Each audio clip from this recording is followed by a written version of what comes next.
You lie still. The room is quiet. Your body is soft against the bed, and your breath rises and falls like a tide. Somewhere behind your closed eyelids, the world waits, or so it seems. But when you open your eyes, reality doesn't just pour in like water through a window. No, something more mysterious happens.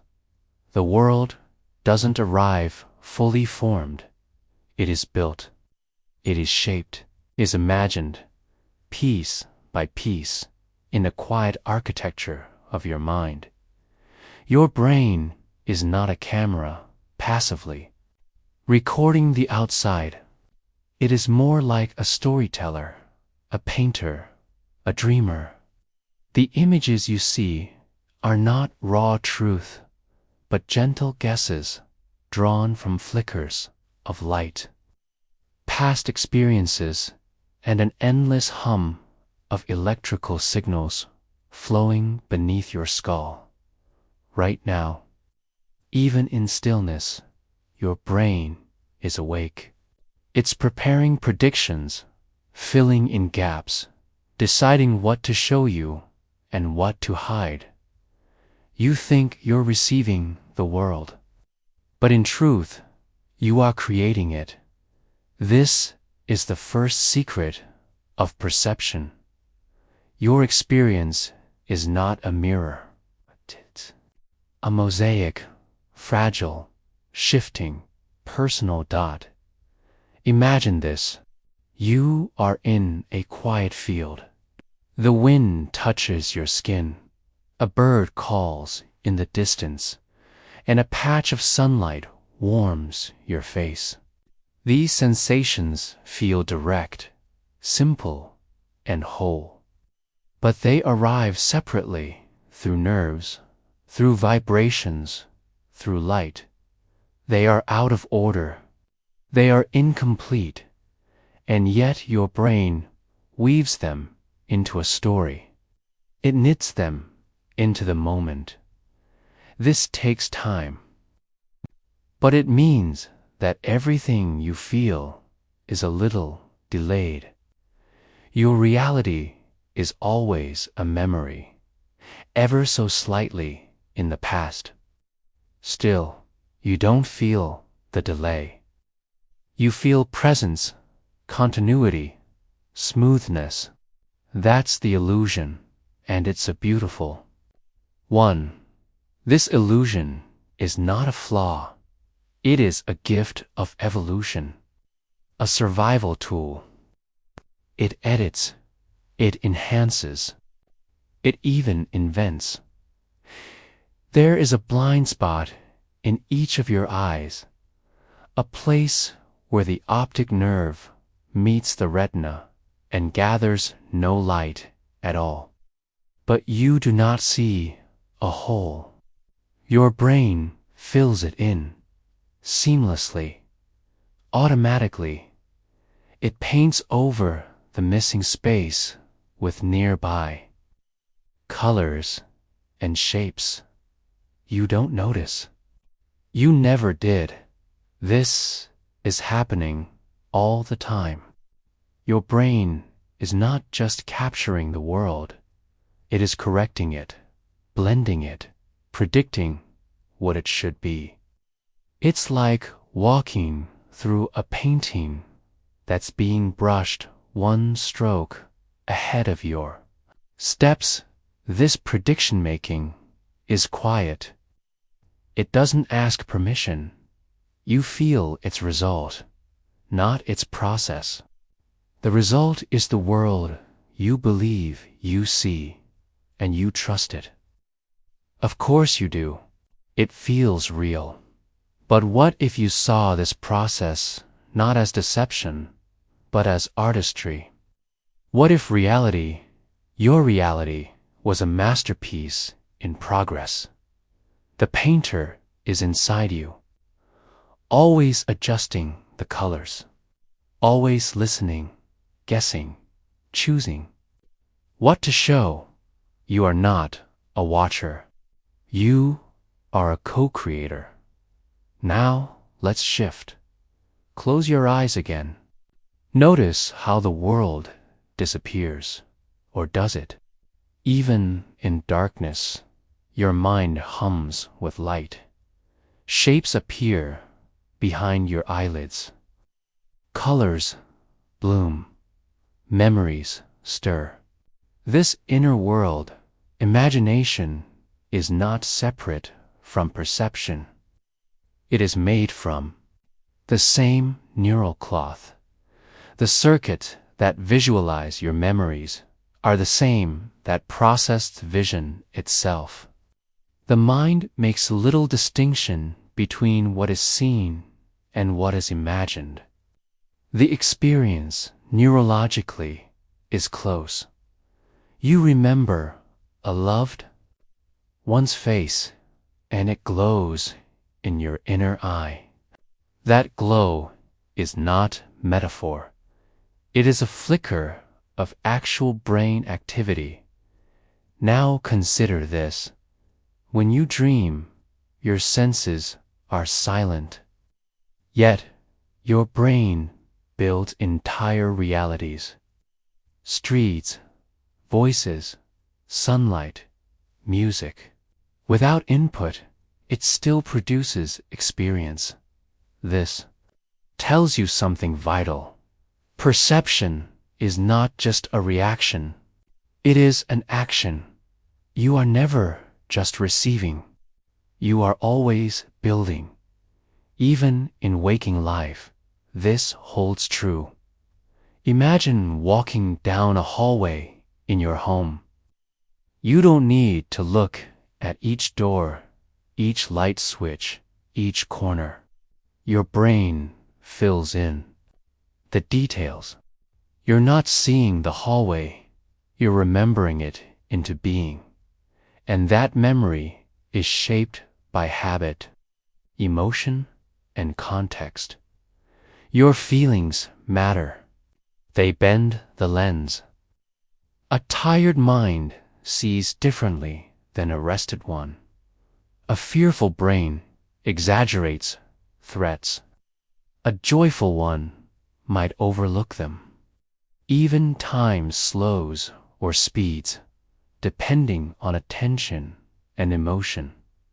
You know this feeling. A joyful hour can pass like a breath. A painful minute can stretch into forever.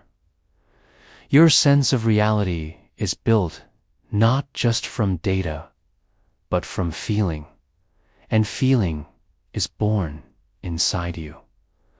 So, what is real? This is a deep question. But don't rush toward an answer. Let it hang in the air, like mist over a sleeping lake. Because the point is not to doubt reality, but to honor its complexity. To soften your grip on the idea that the world is out there and recognize that part of it is also in here. You shape what you see. You give meaning to what you hear. You light up the path ahead, not with your eyes, but with the quiet spark of attention. This spark is always on. Even now, as you lie here, you are not passive. You are participating in a grand act of synthesis. The world is not just shown to you, it is shown through you. And so, you begin to realize, stillness is not emptiness. Quiet is not absence. Even now, with eyes closed, reality is unfolding inside. Let yourself sink into this. Let your breath remind you of this rhythm, this flow between sensation and story, between data and dream. Because what you feel next, what you notice next, will not just come from the world. It will come from you. And so, perhaps now, it's time to ask, if your brain is not just seeing, but making the world, then what exactly happens when the light touches your eyes? That question will carry us gently into the next chapter, where we discover that the eye is not a window at all. Asterisk, your eyes open, light spills in. Shapes, colors, shadows, they rush to greet you. The world seems clear, complete, continuous. You believe what you see. But what if your eyes are not giving you the truth? What if they're only offering pieces, and it's your brain that's filling in the rest?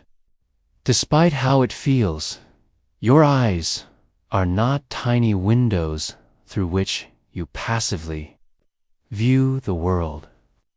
They are more like messengers, delivering scattered signals, raw and unrefined. The real act of seeing doesn't happen at the surface of your eyes. It happens deeper, quietly, inside. Your mind, light, enters the eye in waves, bouncing off objects and funneling through the lens. The lens bends it, focuses it, flips it upside down. It lands on the retina, a fragile sheet at the back of your eyeball, where millions of photoreceptors wait like seeds in a field. Some respond to light, some too dark, some too red, blue, green, but none of them understand shapes, meaning, or distance. They don't see a tree. They don't recognize a face. They merely fire, sending electric whispers down the optic nerve. This is the beginning. But it is not sight. The real image, the one you experience, is built from these signals far away from the eye. Deep within your brain. Your visual cortex at the back of your head assembles the scene. And it doesn't just wait to receive the signal. It helps construct it. It brings memories. It brings expectations. It brings guesses. This is what vision truly is. Not a mirror, but a model.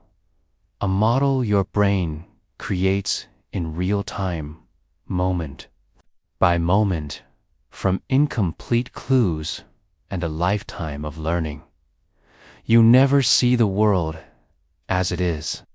You see the world as your brain believes it to be. Even now, your visual system is making quiet decisions. It's smoothing out edges, filling in shadows, stabilizing motion, hiding your blind spots. You don't notice this work, but it's happening. Imagine looking at a forest in the distance, okay? You see leaves, swaying branches, dappled light. Okay. Your eye cannot truly resolve every leaf. The detail is far too great. So your brain paints in texture. It uses a familiar pattern, what you expect to see, and fills the space with that guess. You are not being deceived. You are being supported. This guessing game allows you to act quickly, to understand what matters most. To navigate an overwhelming world, your brain sacrifices. raw accuracy in exchange for useful clarity. Now consider this. You have a blind spot in each eye where the optic nerve exits the retina.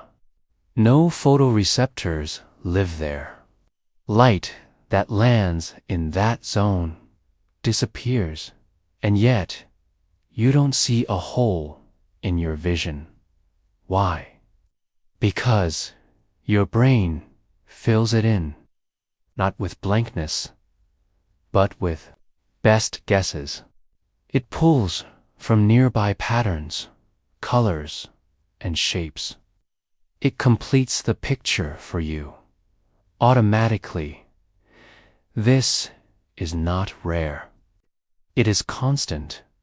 Your entire field of vision is like a patchwork quilt, stitched together from fragments. Only a small part of it, in the center, is sharp. The rest is blurred, imagined, or remembered. But your brain presents it as seamless, and you believe it. You always have. This belief is important. It allows you to trust what you see. And most of the time, this trust serves you well. But sometimes the illusion slips. Think of optical illusions, those strange drawings that shift, depending on how you look. A duck becomes a rabbit. A vase becomes two faces. Nothing changes in the image. What changes is your interpretation. The brain doesn't just process images. It interprets them. It decides what to prioritize, what to emphasize, what to fade away. This is why your attention matters. When you focus on one part of a scene, the rest dims. Look at someone's eyes, and you don't register the flicker in the background. Look at the stars, and the trees blur. You are not seeing everything. You are seeing what you need, and what you need depends on context, on mood, on memory, on motion. Try this. Hold your hand in front of your face and wiggle your fingers.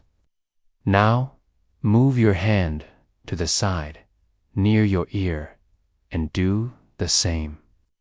You'll notice something odd. You still see the movement clearly, even though your peripheral vision is weak at detecting detail. Why? Because motion matters. Your brain devotes special attention to it because in evolutionary terms, movement might signal danger or opportunity, so your brain enhances it, amplifies it. This is the quiet intelligence of your visual system. It is not passive, it is purposeful, selective, strategic.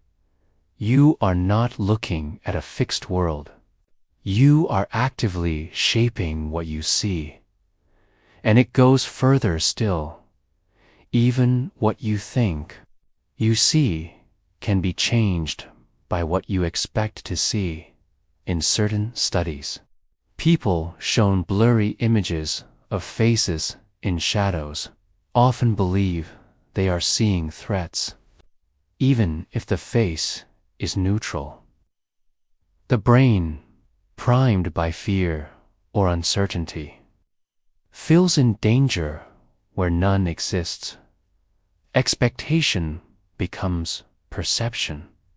This is why stress, emotion, and memory all influence vision. They color the lens, not metaphorically, but biologically. When you're afraid, your pupils dilate. Your field of vision narrows. Your focus sharpens. This changes what enters your eyes and what your brain builds from it. And when you feel safe, your gaze softens. Your awareness widens. The world feels brighter, more whole. Your brain is not just interpreting light, it's interpreting life, and in doing so, it bends what you see to match what you feel, what you fear, what you hope. This doesn't mean your vision is flawed. It means it is alive, responsive, adaptive, intimate. You are not watching the world. You are engaging with it even before you realize it. Now, close your eyes once more. Notice how the visual world disappears, but the space behind your eyes remains active. You can still picture a light, a color, a memory. You can imagine a sunrise or the face of someone you love. This ability is not separate from vision. It is an extension of it. Your brain paints from the inside out. And so, even in darkness, there is image. There is light. What, then, is seeing? Is it the receiving of photons? Or is it the art your mind performs in stitching those photons into meaning? Perhaps it is both. And perhaps this is why the eye is not a window, but a threshold, a place where the outer world touches the inner one, and where your perception steps forward to meet it. So the next time light touches your eyes, remember what you see is not just given, it is made.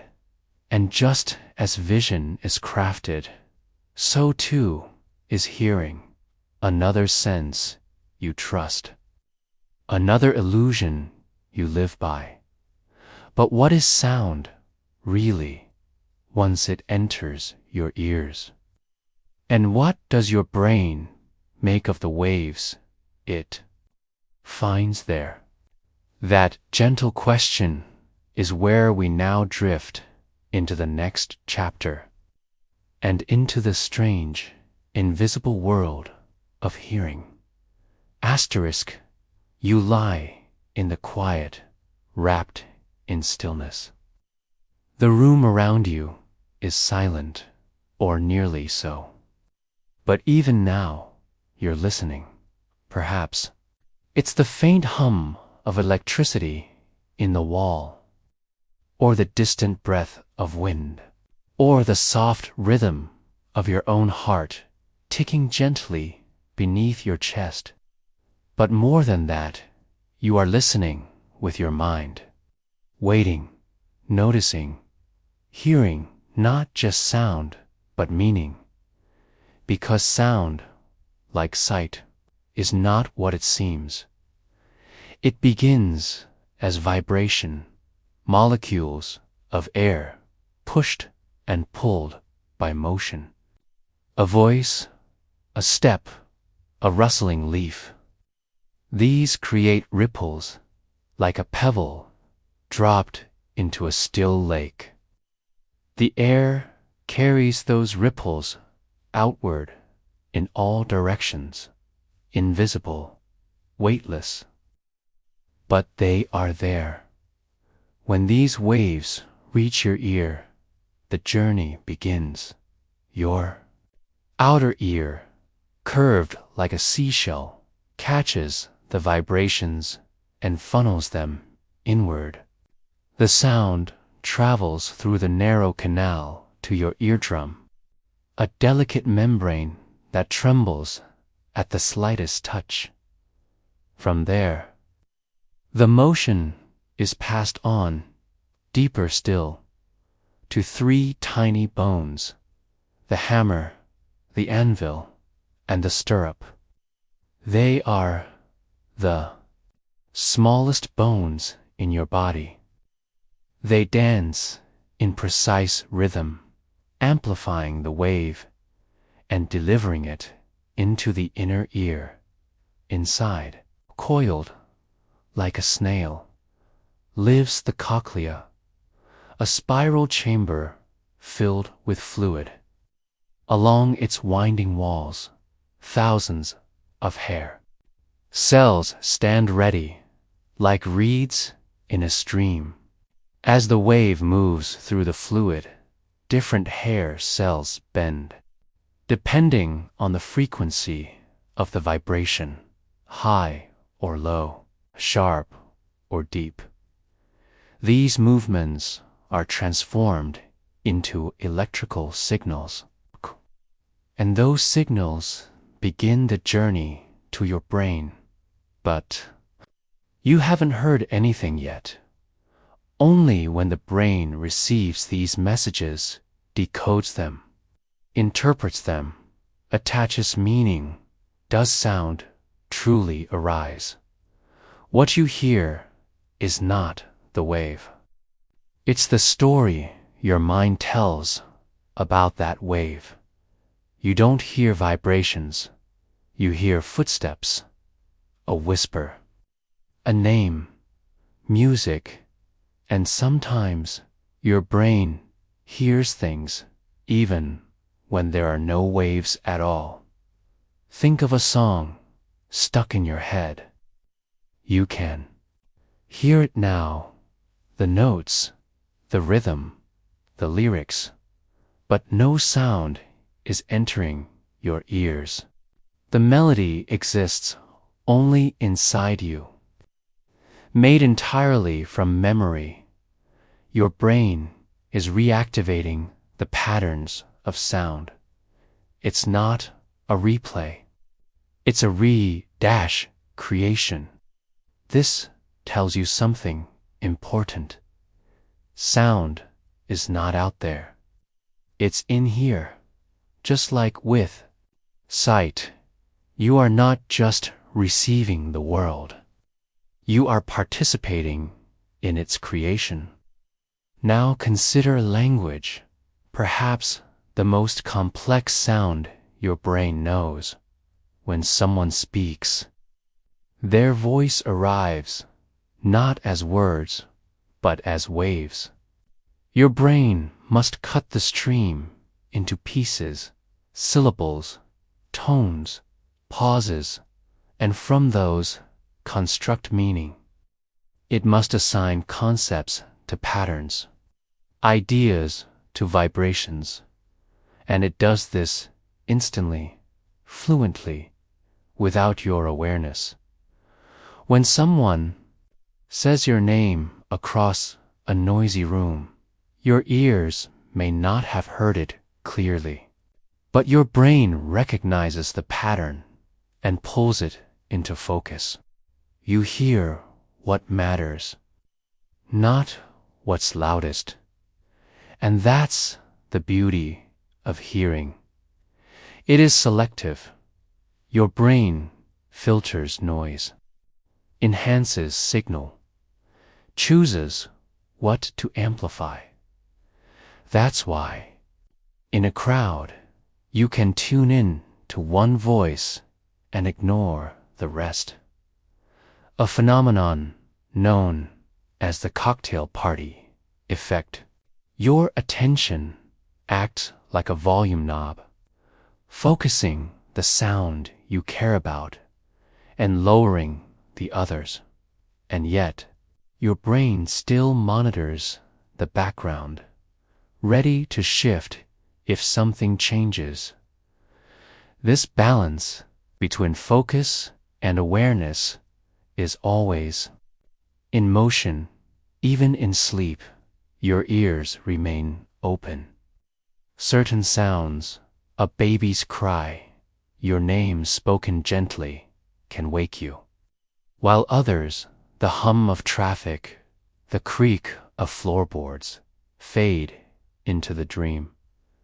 Because your brain is always choosing it. Listens not just with the ear, but with intention, and then there is silence.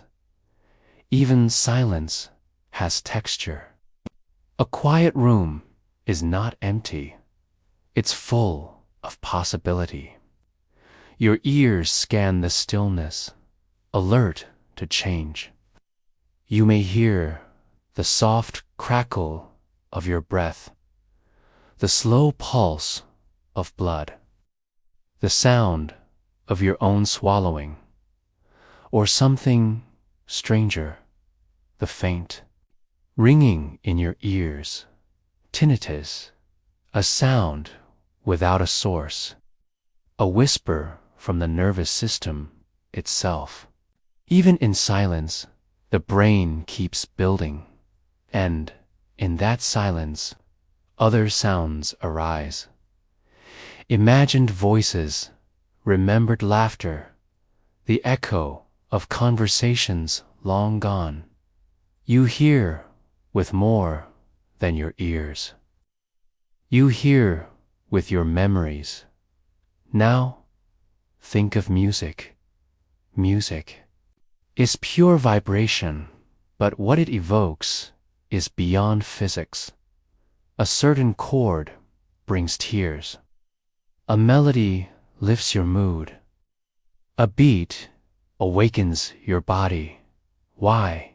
Because your brain connects sound to emotion, to movement, to meaning. Rhythm stirs ancient circuits, those that guided the beat of walking, the pattern of speech, the dance of the heart.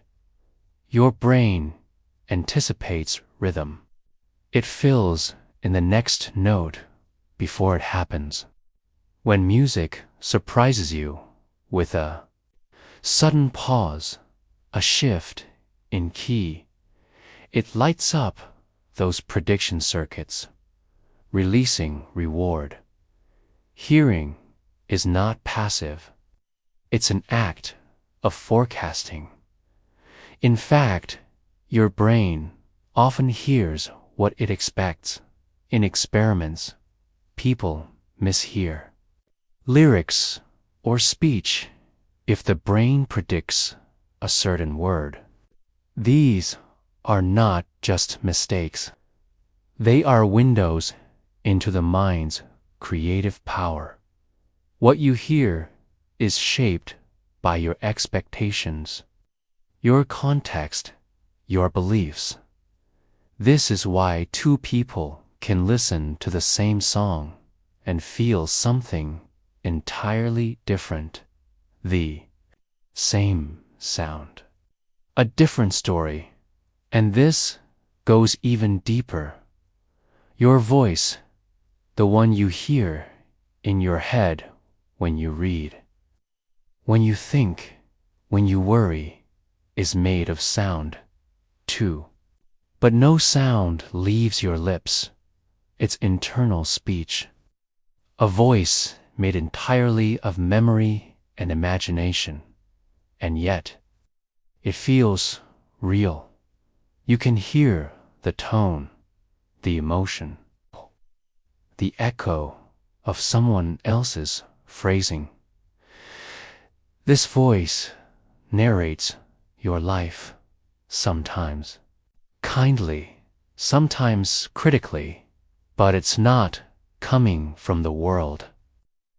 Your entire life has been shaped by sound, by the sounds you've heard, the words you've believed, the voices you've internalized.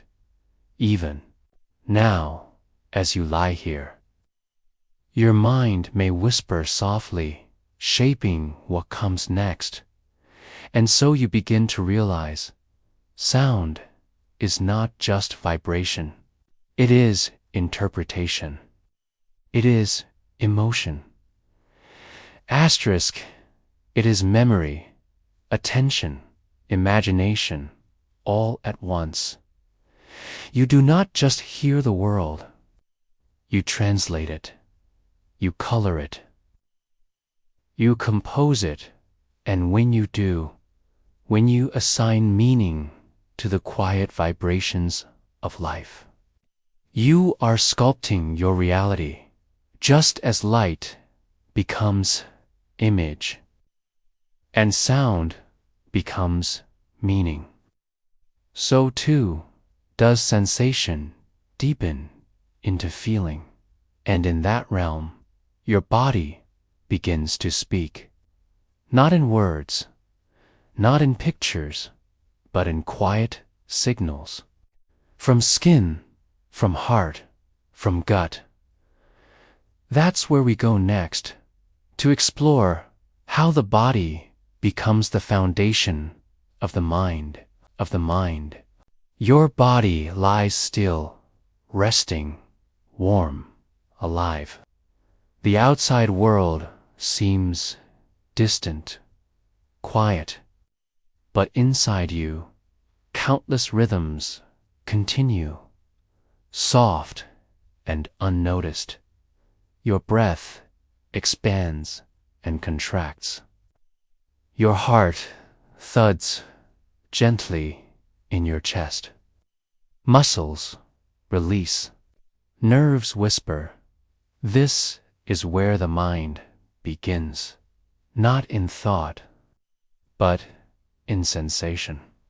We often imagine the mind as a floating thing, a kind of ghost in the brain. But that's not how it works. Your mind rises from your body, rooted in it, shaped by it, nourished by it. You are not a brain inside a body. You are a body that thinks. Even now, your body is speaking to your brain. It speaks through temperature, tension, heart rate, hunger. These signals don't feel like words. They don't need to. They arrive as feelings, subtle, continuous, guiding. There's a term for this internal language, interoception.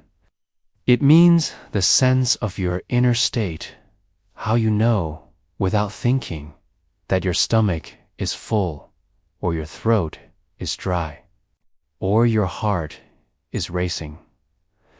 This sense doesn't use the 5 external senses. It listens inward. Your brain receives these signals, and from them builds your experience of being you. Take emotion. We think of emotion as mental, joy, sadness, fear, love. But every emotion begins in the body. Fear may start as a quickened heartbeat, a surge in your stomach, a tightening in your chest. Joy might bring lightness in your limbs, warmth in your face. These feelings don't follow emotion. They are emotion.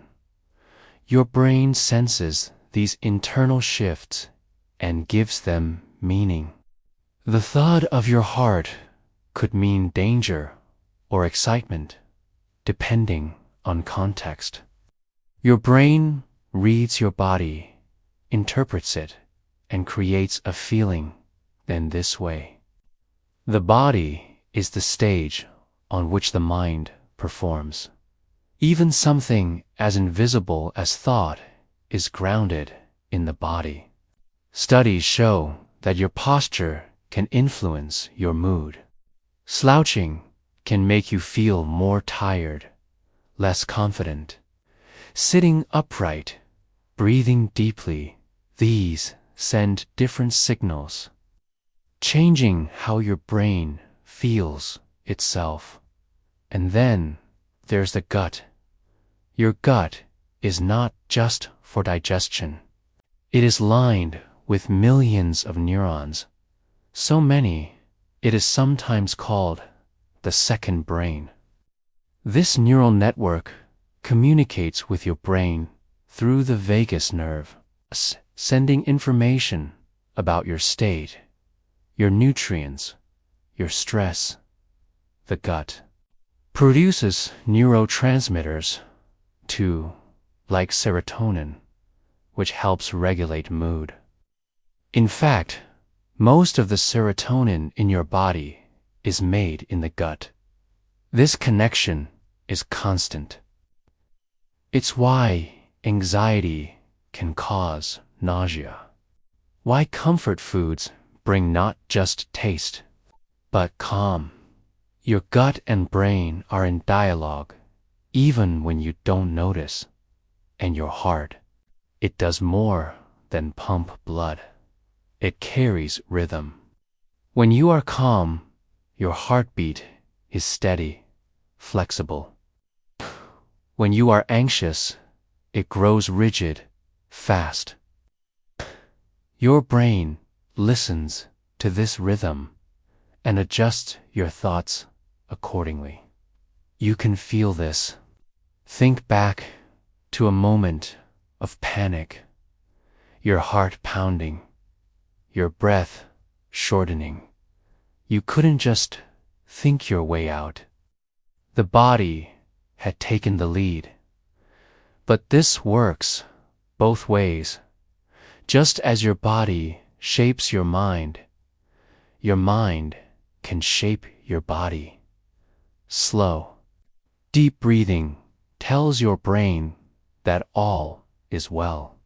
It signals the parasympathetic nervous system, the part that calms, restores, slows. Your heartbeats softens, muscles relax, thoughts settle. This is not imagination. It is biology. And this is why practices like meditation and yoga affect mood.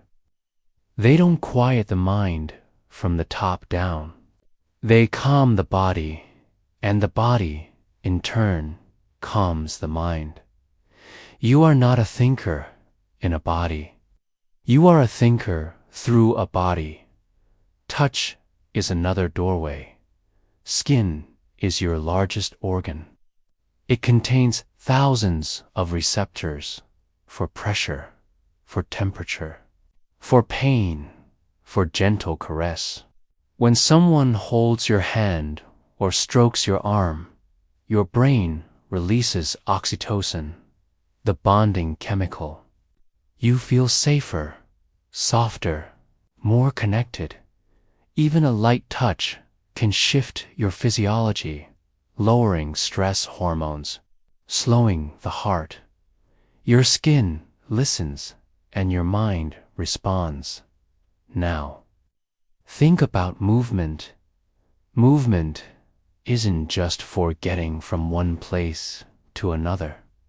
It's part of how your brain thinks. Children learn through motion, reaching, crawling, dancing, building. Their brains wire through touch and space. And even as adults, walking helps us think. Many people find that pacing brings clarity, that motion unblocks thought. This is not a coincidence. Your brain evolved not as a tool for abstract thought, but for movement, to sense danger, to plan action, to navigate the world. Thought came later. It grew from action. Even now, the brain regions involved in motion are active during imagination. When you picture reaching for a cup, your motor cortex lights up, even if you don't move. The line between imagining and doing is thin, And when you do move, when you run, dance, stretch, chemicals are released. Endorphins, dopamine. These alter mood, perception, even memory. Your body is not a vehicle. It is an organ of thought. And then there is breath. Breath is the bridge between body and mind, between conscious and unconscious. You can control it or let it flow. You can hold it, deepen it, follow it, and in doing so, you can change how you feel. Breathing slowly through the nose with a longer exhale. This sends a message of safety. It quiets the stress response. It opens the door to rest. This is why breath is central to so many traditions: meditation, prayer, singing, not because it's magical, but because it's physiological. Your breath is your steering wheel. And so, as you lie here, feel your body again. Feel the rise of your belly, the stillness of your limbs, the quiet pulse behind your ribs. This body is not just supporting your mind. It is your mind. Your sense of self is woven from these signals. Even your sense of location, of being here in space, comes from the way your brain integrates body signals. Where your limbs are, how your weight touches the bed, how your breath moves your chest. This sense of self is fluid. It can shift in moments of flow, deep immersion. You may forget your body, but it is still there, anchoring your thoughts. In moments of pain or illness, the body can take center stage, reminding you how deeply it shapes perception. And in moments of love or fear or awe, the body speaks first. So as you drift in this gentle awareness, let go of the idea that your mind floats above your flesh. Instead, feel how deeply they are entwined. You are not in your body. You are your body thinking. And now, with this awareness, you are ready to look back inward toward the past. Because just as your body builds the present, your memories shape the story of who you've been. But what if memory isn't a perfect mirror? What if it's something else entirely? That question carries us softly toward the next chapter. Asterisk. Close your eyes for a moment and think back to a childhood memory. One that feels vivid. Maybe warm, maybe painful. Picture the room, the colors, the sound of someone's voice. You feel as though you're opening a drawer and lifting out a moment perfectly preserved. But that feeling, comforting as it is, isn't quite true, because memory is not a mirror. It does not reflect the past. It remakes it. What you remember is not the original event, not in pure, untouched form. What you remember is your brain's latest reconstruction of that event. And every time you recall a memory, you change it. Softly, quietly, sometimes imperceptibly, but always. Your brain is not an archivist. It is a storyteller. Each memory you carry is shaped not just by what happened, but by what happened after. New experiences, shifting emotions, and passing years color what you remember. The past is not fixed. It's fluid. And yet, this fluidity doesn't make memory less real. It makes it more human. When an experience first occurs, it is encoded, laid down like ink on fresh paper. The hippocampus, a seahorse-shaped structure deep in the brain, plays a key role. It records the time, place, and emotional tone. But this record is fragile at first. In the hours and days that follow, it is consolidated, woven into the broader fabric of your mind. And this weaving involves guesswork. The brain fills in blanks. It smooths the edges. It adds context.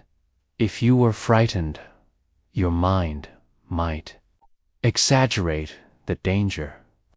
If you were joyful, it might soften the sharp corners. If someone later tells you, you cried that day, you might remember yourself crying, even if you end single quotes. This is not deception. It is construction. Your brain builds a version of the past that fits with the present you. And each time you retrieve that memory, it becomes pliable again, soft clay in your hands. What you feel, what you believe now, can reshape what you think happened then. When the memory is returned to storage, it may carry those changes with it. This process is called reconsolidation.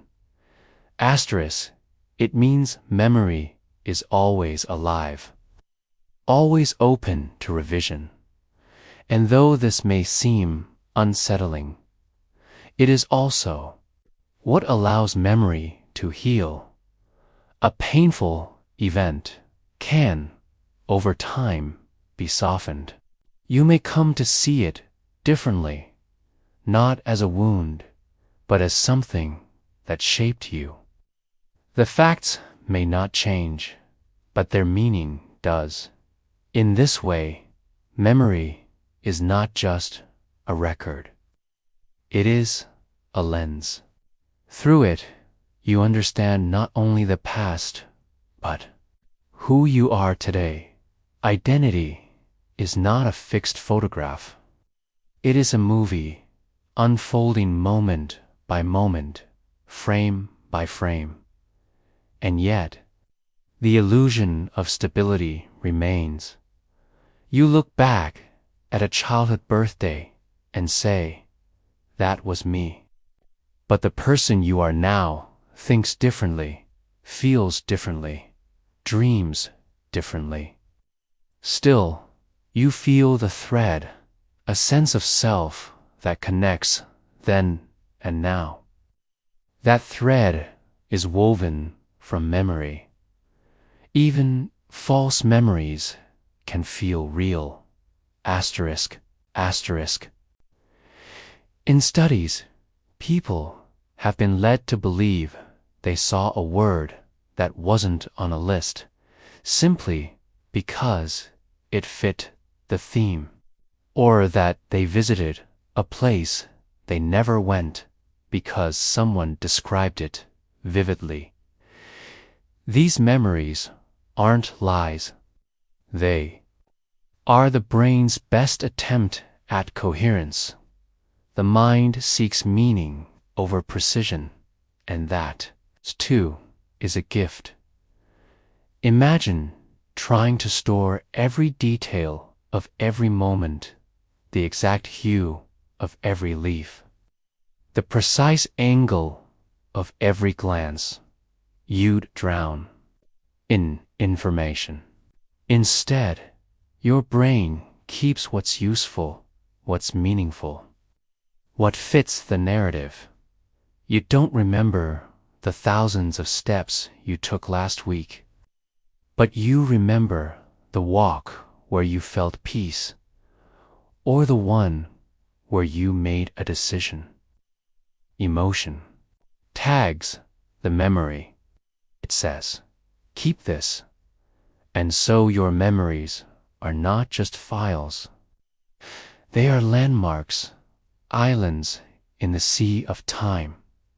Your first heartbreak, the moment you saw the ocean, the day someone said, "I'm proud of you."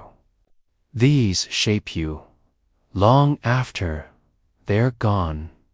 But memory doesn't live only in the brain. It lives in the body. Too, a smell can bring back a whole year. A melody can transport you across decades. A certain streetlight glow can return you to the feeling of being 16. These are not thoughts. They are sensations. The brain links memory to context, smell, sound, texture, and those links can be sudden, overwhelming. You smell baking bread and feel your grandmother's kitchen. You hear a piano and remember your first recital or the tremble in your fingers. In that way, memory is not back there. It is here, now woven into your senses. And sometimes memory hides. Trauma, in particular, can fragment memory. Some pieces are vivid, others vanish. The brain may bury what it cannot yet process, but the body remembers. A racing heart, a sudden chill, a hollow feeling in the gut. These, too, are memory. To remember is to relive, in part, and that's why memory is powerful. Not just because it tells you where you've been, but because it affects where you're going. Your choices today are shaped by remembered outcomes. You avoid the thing that hurt. You seek what once brought joy. Your brain builds maps of meaning, and memory is the terrain. But memory also allows imagination. You remember the past to imagine the future. You say, "This happened before, so perhaps that will happen again." Memory becomes prediction. And prediction becomes perception. In that way, memory is creative. It doesn't just replay. It builds which brings us back to identity. You are not a fixed self carved in stone. You are a narrative, a living story the brain tells, reshapes, updates, and the most astonishing part, you are the narrator and the listener, the sculptor and the sculpture. You live inside the story you're always rewriting. Now, as you rest, think of the memories that return to you most often. Not just the happiest, but the ones that feel like anchors, the ones that echo. Ask yourself, why these?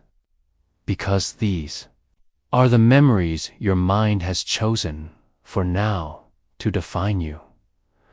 But like everything in the brain, this can change. You can change the focus.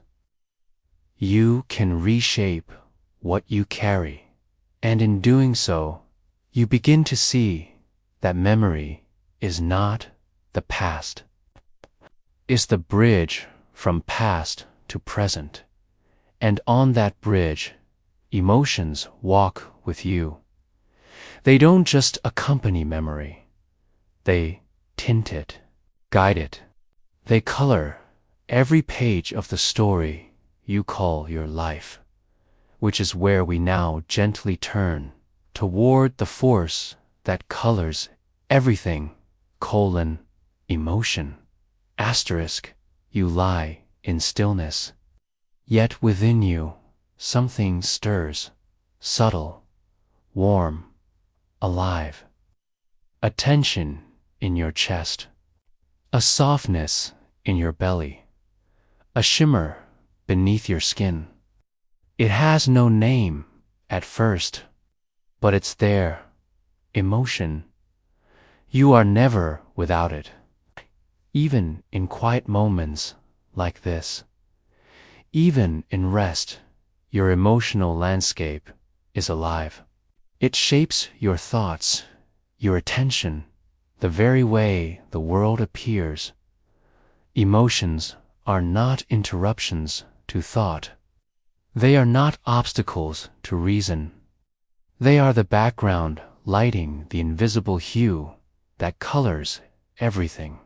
And they begin, as so much else does, in the body.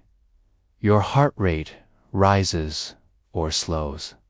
Your breathing deepens or tightens. Your muscles brace or relax.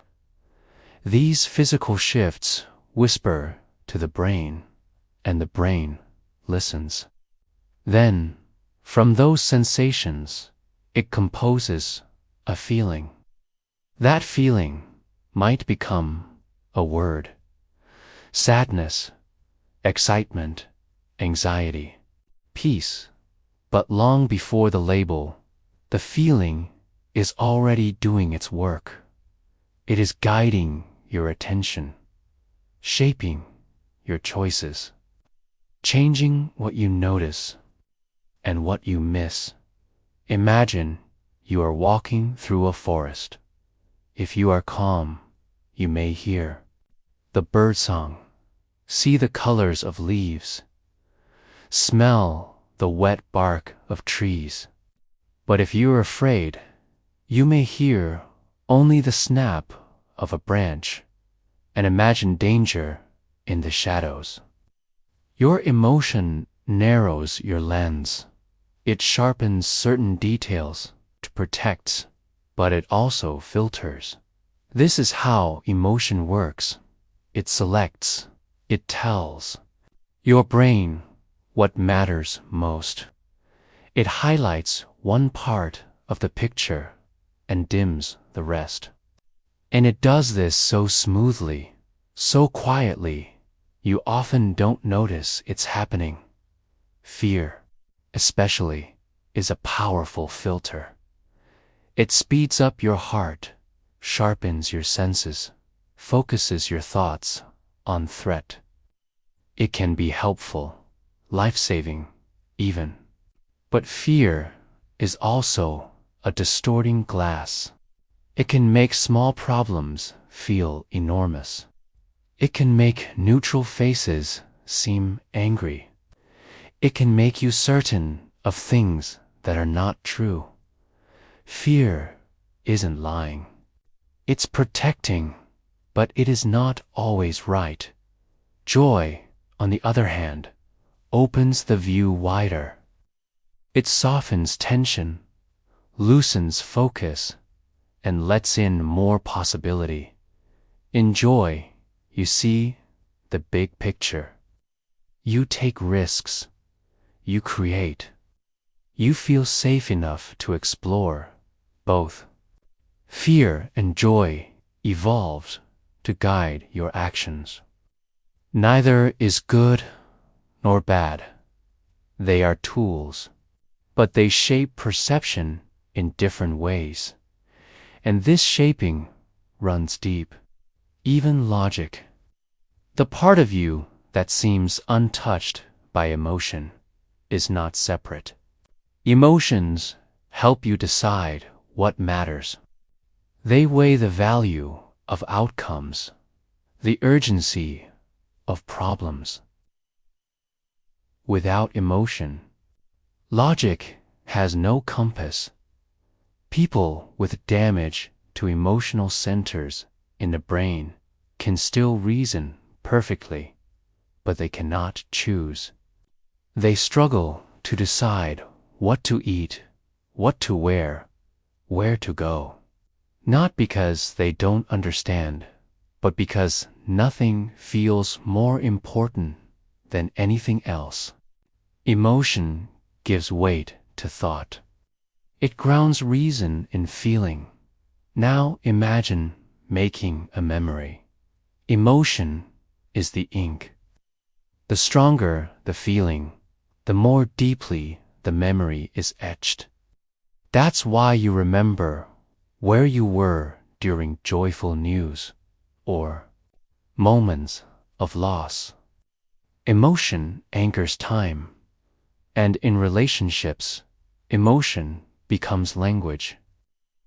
A glance, a touch, a change in tone, all these carry meaning. Your brain reads them before you think. It mirrors smiles. It tenses at frowns. You're wired to feel with others. You wince when you see someone stub their toe. You tear up when a character cries. Your emotions are porous. They flow between bodies. This connection is ancient. Humans are social creatures. Emotions evolved to guide connection, to help us belong, protect, nurture, survive. Even loneliness carries a signal. It says, reach out. You need others, and when you do, when someone understands you, holds your feeling with care, the emotion softens. This is co-regulation. Your nervous system calms through connection. You feel safer simply by being seen. But emotion is not just response. It can be practice. You can shape how you feel, slowly, gently, with intention, through breath, through music, through movement, through naming your feeling instead of resisting it. Even through thought, your thoughts and emotions dance together. Think of something that upsets you and feel your body change. Now, picture something kind, gentle, forgiving, and notice how the tension shifts. You are not at the mercy of emotion, but you are also not above it. You are within it, always, and emotions are temporary. Even the ones that feel permanent, they rise, crest, and fall like waves. Sometimes quickly, sometimes slowly, but they do move. You can ride them. Without becoming them, you can say, I feel anger instead of I am angry. That small shift makes space. You are the sky, not the storm. And when emotions feel too large, too loud, the body can help. A hand on your chest, a slow breath, a walk outside. Emotion lives in the body, and the body can offer comfort. You don't have to think your way through feeling. You can feel your way through it and come out changed.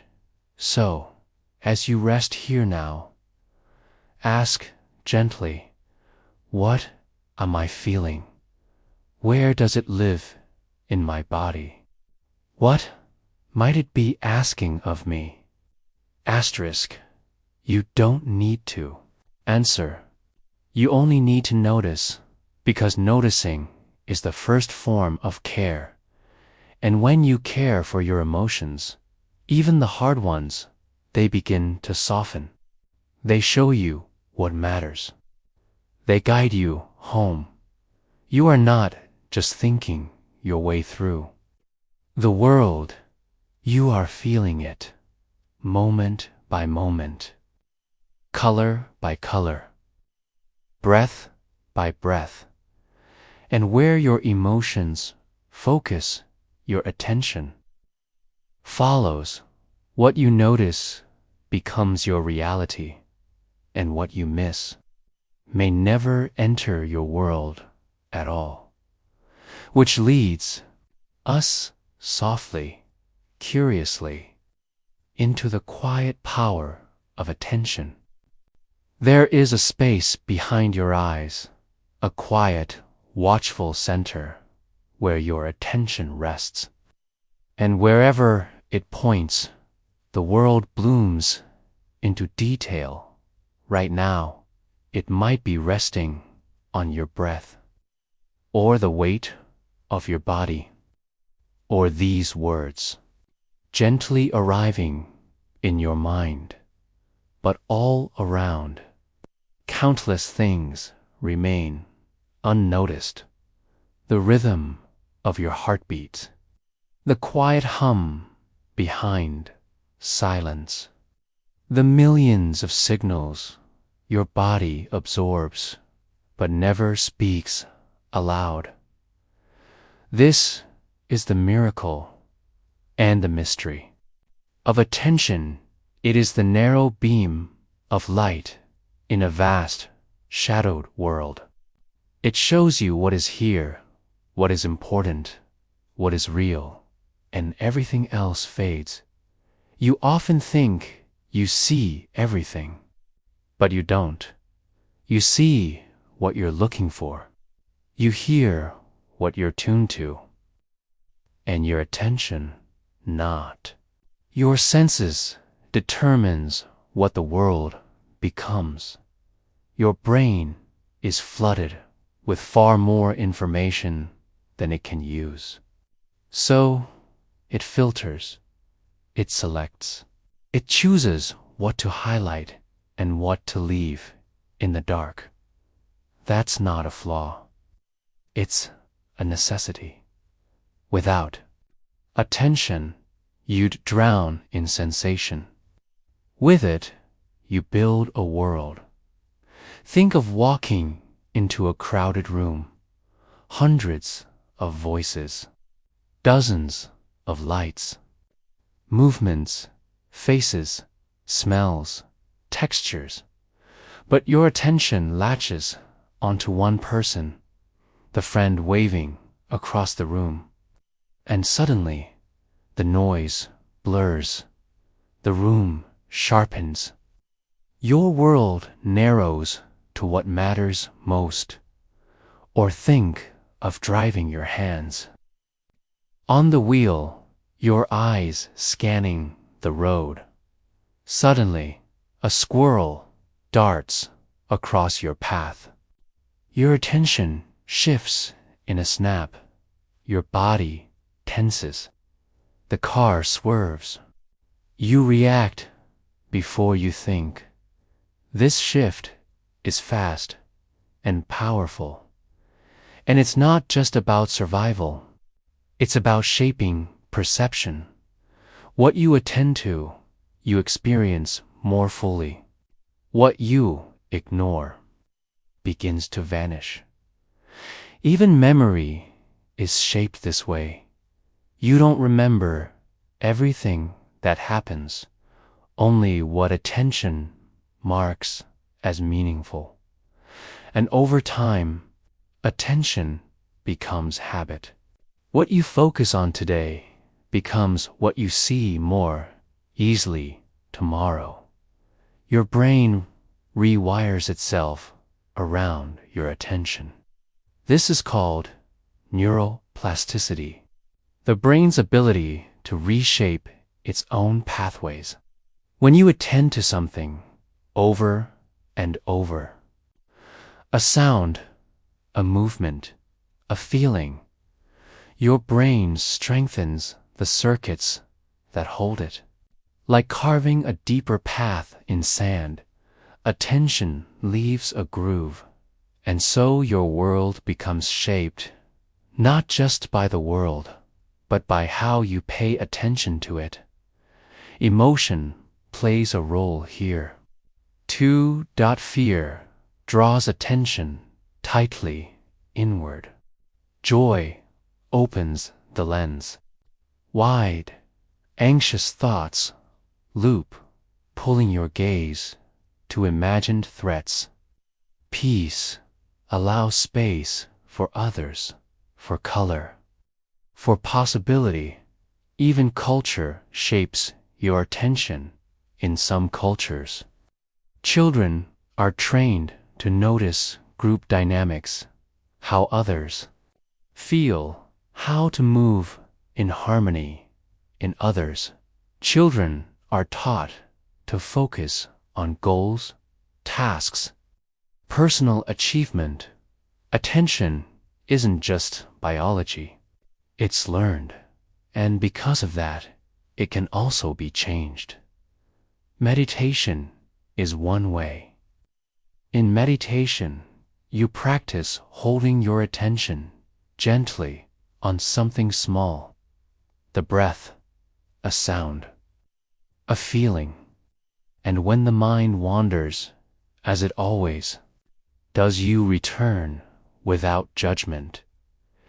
This practice rewires the brain. You become more aware of where your attention goes and more able to guide it where you want it to stay. Even something as simple as writing down 3 things you're grateful for can change the lens of your attention. Suddenly, your brain starts noticing small joys, a kind word, a warm sunbeam, the quiet of early morning. This isn't delusion. It's selection, and attention is always selecting, even in relationships. What you notice changes what you feel. Focus on someone's flaws, and they expand. Focus on their care, and it softens everything. You see what you focus on. You become what you focus on, and this is true for your own inner world, too. When you give attention to your pain with kindness, not fear, the pain speaks, softens, opens. When you ignore it, it grows louder, more restless. Attention is not just a spotlight. It is nourishment. What you attend to, you feed. And so, as you rest here now, ask gently, where does your attention go when you're not watching? To fear, to comparison, to judgment, or to breath, to stillness, to wonder. You don't need to force a change. You only need to notice. Because noticing is the first form of transformation, and sometimes, when the world feels small, you can widen your attention. You can take in more of the sky, more of the silence, more of yourself, and in doing so, the world changes, not because it changed, but because your attention revealed more of it. You are not just seeing reality. You are shaping it, light by light, moment by moment, and inside you, beneath thought, a voice is always speaking, narrating, explaining, telling the story of what you see and who you are. So now, with calm attention, we turn toward that voice, the inner narrator that names the world. But what if that voice isn't always true? What if it's just one more story in the mind that makes them all? Asterisk, there's a voice in your head, soft, familiar, and almost constant. It speaks without your asking. It comments, reminds, replays. It judges, questions, names. This voice is not sound. It's not your breath or your vocal cords, and yet it feels as close to you as thought itself. As if it is you, but it's not. It's the narrator, not your full self. Just the part that tries to make sense of everything. From the moment you wake, it begins. Where did I leave my phone? I shouldn't have said that yesterday. Why did she look at me like that? I need to try harder. It doesn't always speak aloud, but it is always framing, offering a caption for every moment, a running explanation for the world, a thread that weaves your past and present into something continuous. This narrator gives you identity. It says, I am the kind of person who.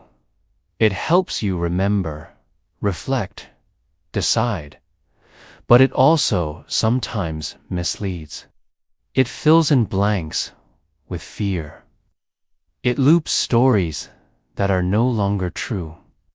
It says, they don't care about you, or you always fail, or something bad is coming. These are not facts. They are thoughts, and not all thoughts deserve your belief. The inner voice is like a storyteller, writing the story of me, but it only knows what you've told it. It cannot always see what's real. It guesses, and sometimes those guesses become habits. Asterisk, you think them so often they feel like truth. But just because a thought feels familiar doesn't mean it's right. Imagine your mind like a river, and your thoughts like boats drifting past. Some are heavy, some are light, some move quickly, some linger. You don't have to climb into every one. You can let them float by. You can watch them, name them, breathe with them, without becoming them. This is the practice of metacognition. Thinking about your thinking. Noticing the voice instead of being the voice. When you hear, I'm not good enough, you can pause and ask, who is saying that? Is it true? Is this my voice or something I was taught to believe? So often, the inner narrator carries old echoes, voices from childhood, cultural scripts, memories that froze in time. They whisper through the narrator's mouth, long after the moment has passed, and yet the narrator tries to protect you. Even when it's harsh, it's often trying to help. Don't get your hopes up. Be perfect so no one leaves. Stay quiet to stay safe. These were once strategies, ways to belong, ways to survive. But strategies that once served can become cages that now limit to be free. You don't have to silence the narrator. You only have to hear it clearly.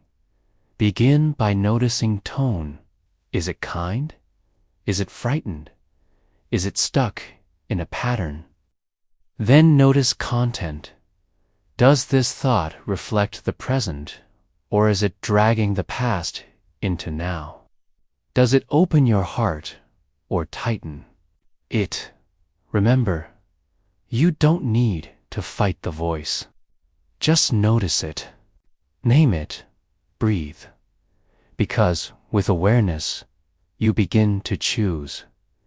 You choose which thoughts to follow, which stories to rewrite, which beliefs to soften, and as your awareness grows, you find moments of stillness beneath the voice. Gaps between words. Spaces where no story runs. Just breath. Just being. These gaps are not empty. They are full of presence. They are where you begin to feel what exists before explanation, before judgment, before the mind rushes in to make meaning. This presence is your deeper self, the part of you that observes without needing to control, the part that simply is. And from this quiet ground, you can hear the narrator as one voice among many, not the whole truth, but a thread in a wider tapestry. Sometimes the voice says helpful things. Take a break. You did your best. That was hard, but you're okay. Sometimes you can guide it there, gently. Like turning the dial on a radio, shifting from static to signal, from shame to care. It is choosing compassion, noticing when the voice is hurting you, and offering another way. You might say, of course, I feel anxious. That's okay. Or, that was a mistake, but I'm learning. Or, simply, this moment is enough. Over time, your inner voice becomes a place of refuge instead of a source of tension. And when you practice this kindness with yourself, it ripples outward. You begin to hear others more gently, too, because how you speak to yourself becomes how you speak to the world. So, tonight, as you lie in stillness, notice the voice that rises, not to silence it, but to soften around it. You might say, I hear you, I understand why you're speaking, but I don't need to believe everything you say. Then let the voice rest. Let the story pause. Let the silence widen. In that space, something ancient waits. Not a voice, but a dream. A landscape your mind builds from light and memory. A place with no rules where the narrator sleeps and the dreaming brain begins its quiet work. Where will it take you tonight? What world will it build with no words, no limits, no voice? That is where we go next. Asterisk, you lie still. The world around you dims. Your breath slows.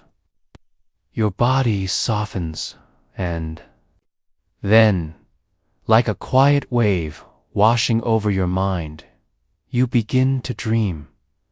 No one turns on the dream. No switch is flipped. But slowly, your waking thoughts dissolve, and something else takes their place. A room that never existed. A face you haven't seen in years. A sky the color of memory. The impossible becomes real, and you don't question it. This is the strange magic of dreaming. Your mind untethered from the outside world, building entire realities from nothing but itself. No eyes are open. No ears are listening. And yet you see, you hear, you feel, you fly, you fall. You fall, you run through forests that bloom from forgotten thoughts. You speak to people who aren't alive in languages you never learned. And through it all, your dreaming brain is quietly working, but it's not random. Dreams are not noise. They are patterned, purposeful, meaningful, even when they make no sense at all. Because dreaming is your brain's way of remembering, of cleaning, of making sense. Each night, your brain weaves the threads of your day into something more durable. A story, a lesson, a metaphor wrapped in imagery. It files some memories away and gently erases others. It reshapes emotion. It rehearses danger. It resolves what waking life could not. Some scientists believe dreams help with learning. Others say dreams regulate emotion. Still others think they're a form of creative simulation, a safe space to try, fail, imagine. But perhaps the truth is simpler. Dreams are what happen when your mind is free, free from gravity, free from logic, free from the narrator's control. Because in dreams, your inner voice goes quiet. The part of your brain that critiques, that doubts, that narrates and questions, it dims, and in its place rises something older, something deeper. Feeling. That's why dreams don't always make sense, but they feel true. The fear is real. The joy is real. The sense of longing or flight or love, real. Even when the world around it is imaginary. Dreams are emotion made visible. They show you what your waking mind may not dare to say. They bring buried thoughts to the surface, not as words, but as images, as stories, as metaphors. A locked door, a sudden storm, an endless hallway, a childhood home glowing with golden light. Your mind speaks in symbol, and dreams are its poetry. Even nightmares have purpose. They are not punishments. They are signals. They show you where pain still lives, where fear still hides. They help you feel what you tried not to feel. They ask you to see it, not to suffer, but to heal. Some dreams you forget instantly. They dissolve like mist. Others stay with you for hours or years. These dreams carry weight. They echo through waking life, reminding you that something deeper is always watching, always feeling, always creating. Even lucid dreams, when you realize you are dreaming, reveal something extraordinary. That awareness can bloom inside. Sleep, that even in the most unguarded states, you can wake within the dream. You become not just the dreamer, but the dream maker. And in that moment, you touch something profound, that your mind is not a passive receiver of reality, but a generator of worlds. Waking or dreaming, you are always shaping experience. In waking life, the rules are tighter. You're held by gravity, by time, by language. But in dreams, the mind moves freely. It teaches through story. It heals through feeling. It remembers by rearranging. Dreams may not give answers, but they ask better questions. They ask, what are you holding that you've forgotten? Do you long for that you haven't named? What parts of you are still waiting to be seen? And sometimes they offer comfort. A visit with someone you miss. A chance to speak words that went unsaid. A moment of flying, of being unburdened. That comfort is not imaginary. It lives in your body, just as real as waking touch. So tonight, when sleep wraps itself around you, you might meet another world. One shaped not by logic, but by the rhythm of your breath, the flicker of your memory, the pulse of your heart, and whether you remember it or not. The dream will do its quiet work. It will tend to you, because your mind does not stop creating just because you close your eyes. In fact, sometimes that's when it begins. So, let yourself drift. Let your thoughts loosen. Let the narrator sleep.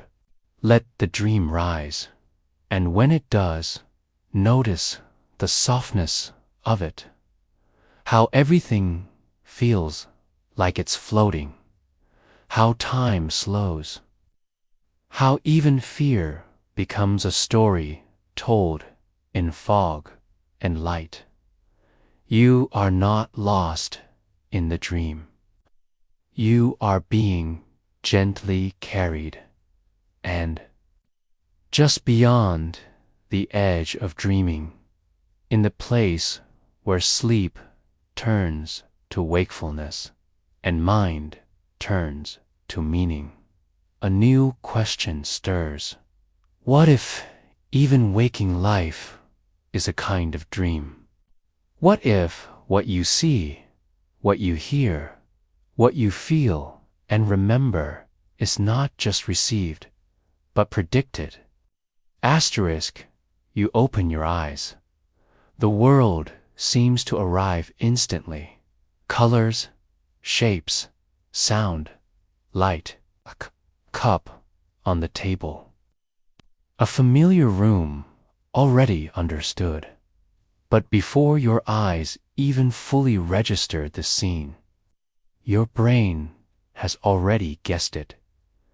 That's the quiet secret of perception. You are not passively seeing the world. You are predicting it, even now, as you read these words. Your brain is not waiting for each letter to land. It is reaching ahead, filling in the rhythm, finishing the sentence before it arrives. Your mind is not a camera. It is a storyteller, forever writing the next line of the script, even before the moment begins. This is the power and the puzzle of predictive processing at every moment. Your brain generates a model of what the world should be like, based on memory, pattern, expectation, emotion. Then, as new signals arrive from your eyes, ears, skin, it compares those signals to the guess. If reality matches prediction, the brain says, yes. No need to look closer.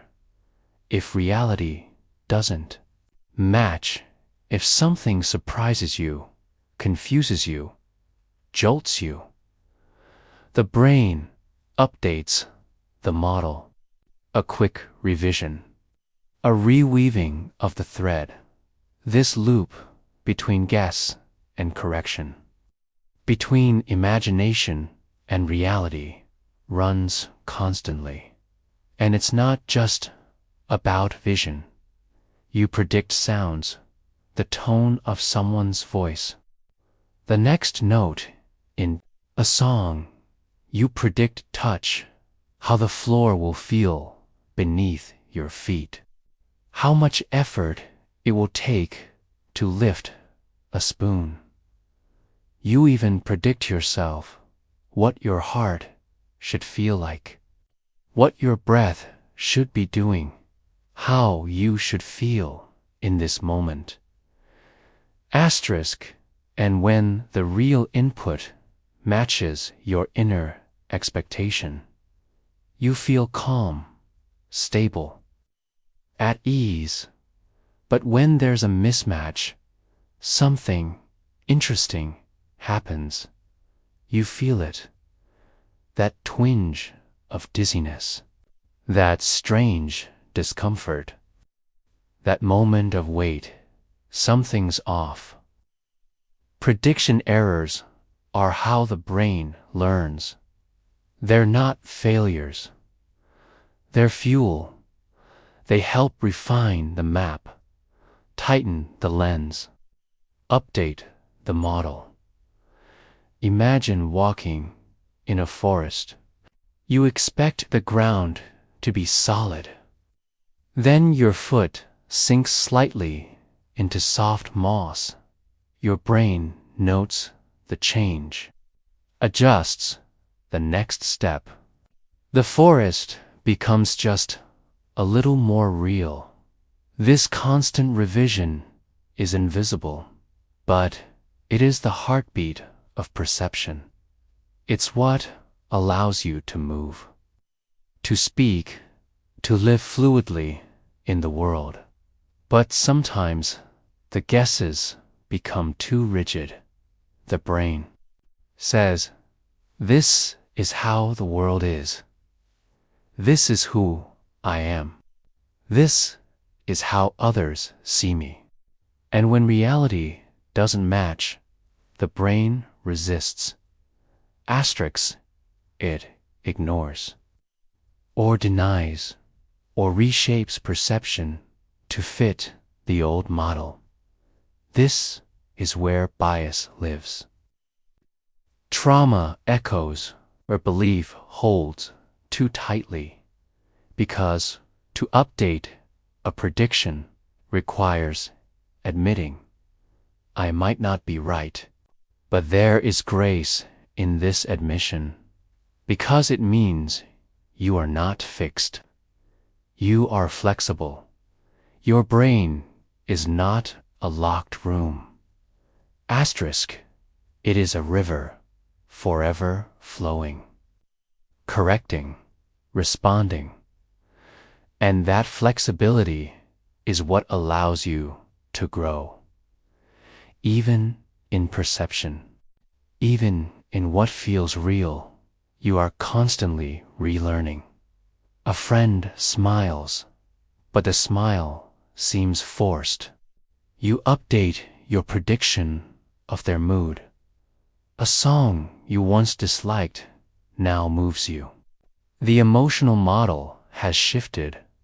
You hear a story that changes how you see the world, and suddenly, things once invisible begin to shimmer into view. Prediction is not just a function of the brain. It is an invitation to stay curious, to question what you think you know, to soften around certainty. Even your sense of self is predictive.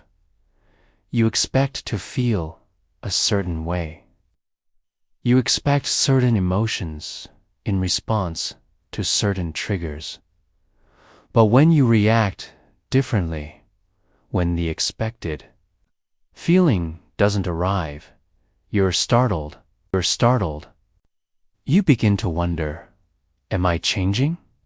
Yes, you are, because your identity, too, is a loop, an expectation formed by memory, updated by experience, held together by the threads of narrative. And as you shift your attention, as you soften your inner voice, as you listen to your dreams, your predictions about who you are begin to evolve. That evolution is gentle. It happens not in grand awakenings, but in small noticing. I don't feel the same in this place anymore. I reacted with more patience than I used to. I saw beauty where I once saw nothing. And just like that, the model changes. The story changes, and the world, or your experience of it, begins to glow differently. So now, lying here in stillness, know this: your brain is not waiting for reality. It is dancing with it, partnering, co-creating. Reality is not something you receive. It is something you shape with emotion, with expectation, with care. You are the artist and the audience, the guesser and the corrector, dreamer and the awakened mind. And with every breath, you refine the model. You adjust the lens. You come closer to something deeper than prediction, something like presence. And as we step toward the final chapter, a soft realization begins to rise. If the world you perceive is always partly of your own making, then maybe you are not just a figure in the story. Maybe you are the author. It began with a glance, the shimmer of light, the flutter of sound, the brush of the world against your skin. You believed you were watching the world unfold, that your senses were windows, that your thoughts reflected what was out there.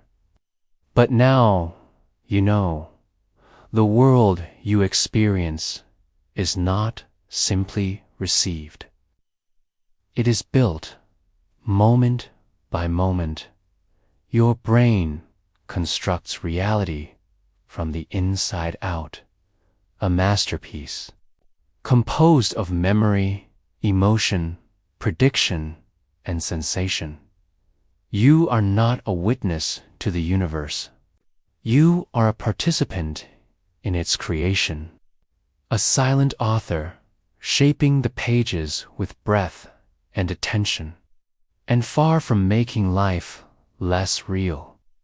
This truth makes it even more precious, because if your mind creates your world, then your choices matter deeply. The thoughts you repeat, the feelings you feed, the stories you tell yourself when no one is listening.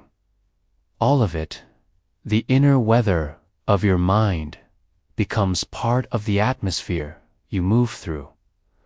Like a painter with invisible ink, you leave traces in the air, patterns in your path, colors in your conversation, not just for yourself, but for others.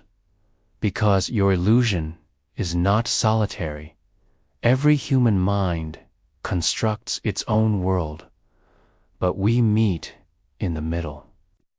We build bridges with language, with shared stories, with glances and gestures that say, "I see what you're trying to see."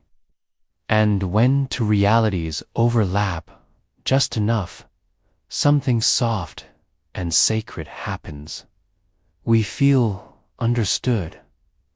That, too, is a creation. A weaving of minds across the space between bodies. You may have believed you were small, just one voice in the dark. But the truth is, you are light. You are pattern.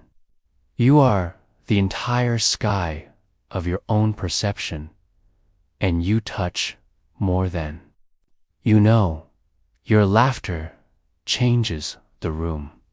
Your silence reshapes a moment. Your kindness creates echoes in someone else's mind. These aren't just feelings.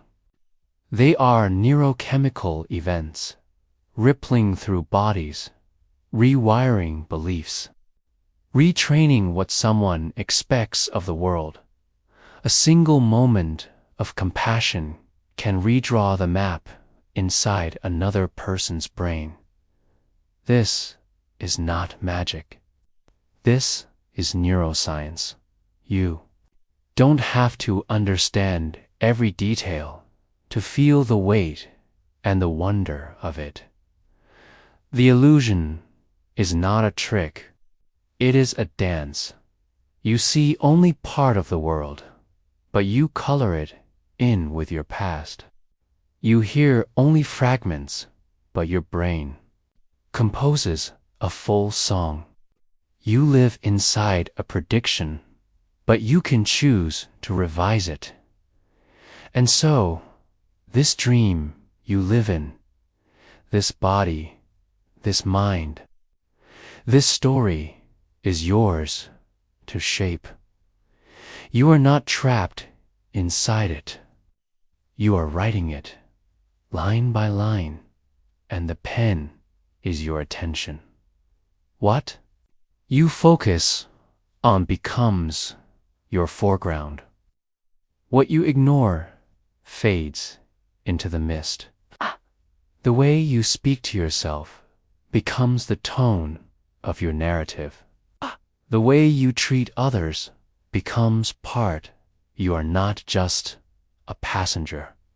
You are the author, the actor, the observer, and the stage. And even when life feels chaotic, even when the story veers off course, you can pause, breathe, and ask, what am I believing right now? What am I predicting? Is there another way to see this moment?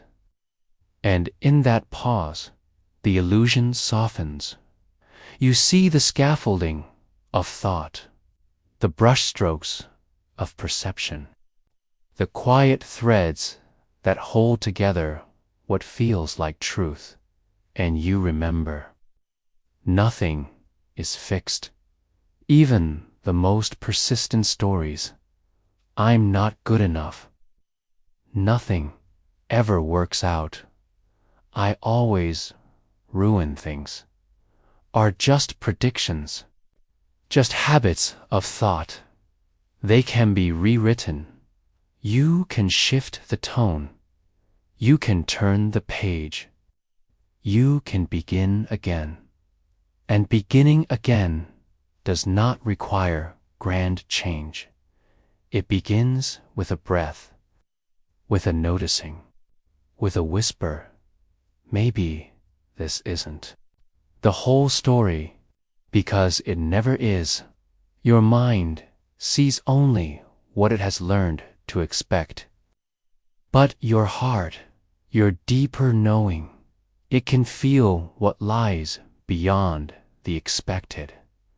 It feels when something true is rising, when a new possibility knocks softly, when a sliver of light pierces through the veil, and you can welcome it, even if it's small, even if it's unsure, because one shift, one word, one thought, one gentle act can ripple outward through the illusion, changing its shape forever. You are not stuck. You are not broken. You are not alone in your mind. You are an unfolding, a mystery, a living hypothesis, always being tested, always being rewritten, always becoming. And there is deep peace in that. You don't have to get it all right. You don't have to see clearly all the time. You only have to keep listening. Keep softening. Keep asking, what kind of world am I making? And what do I want to make next? Because this illusion is not a lie. It is a mirror. And what you put into it, your care, your curiosity, your courage, comes back to you in form. So rest now. Gentle mind, let the story slow. Let the thoughts settle like snow on a quiet hill. You have traveled through vision and sound, memory and feeling, attention and dreaming, prediction and choice. You have seen the veil and the hands that weave it. And now, with your breath soft and your eyes closed, you return to the simplest truth.